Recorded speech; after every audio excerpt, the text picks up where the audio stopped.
Hello YouTube, my few subscribers.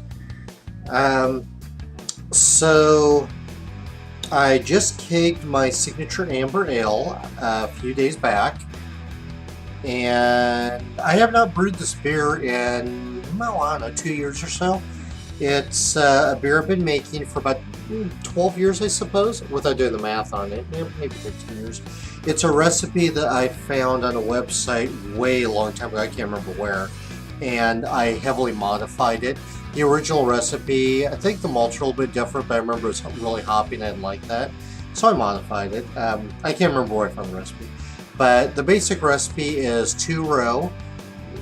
The amount I use varies on how much alcohol I want, 7, 8, 9, 10 pounds.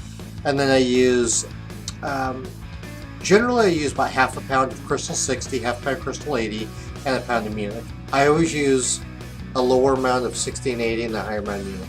So that's going to give me some caramel, toffee, burnt sugar, raisin, maybe plum, maybe some other dark sugary notes, and then maltiness. And I use Chinook, Cascade, and Crystal hops at different times. It's not bitter beer at all. This is only about 40 IBU roughly.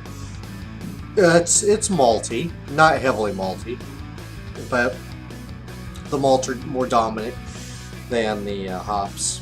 So I modified the recipe quite heavily. This was just before I knew how to create any from scratch, and I'm real happy with how it turned out. I use Weiss 1275, which I think is Tom's Valley. When I first started making it, I didn't know what yeast I wanted, so I divided the work between multiple fermenters, and I tried multiple yeasts, and this is the one I ended up picking because I like the flavor the most. I've been drinking it a little bit earlier today, but here's what it looks like. Okay, I've done more than a little bit, I've drank a lot. But that color right there is pretty accurate. It's a dark amber, and that's the way I like it. I want it dark. There's no coffee, no roasted, nothing like that. The ingredients I mentioned are all that's in it.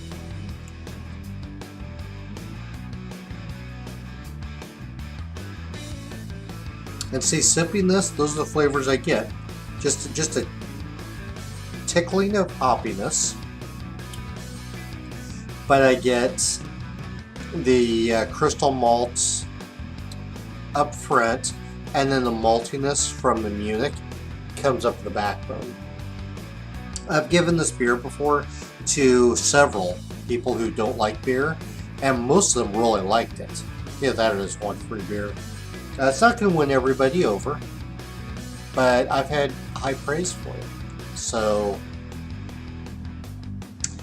I call it my signature amber because it's the best one I've ever made. But that's just me. So, but that's all I care about. Anyhow, yeah, I'm really happy with this beer. I brewed it, I forget exactly when. It was in the fermenter, I think just shy of 2 weeks. And I was running low on beer, so I caked it. I sampled it when it was green.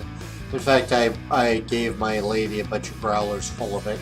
And it was quite green, but it's been almost a week now. It's smoothing out nicely.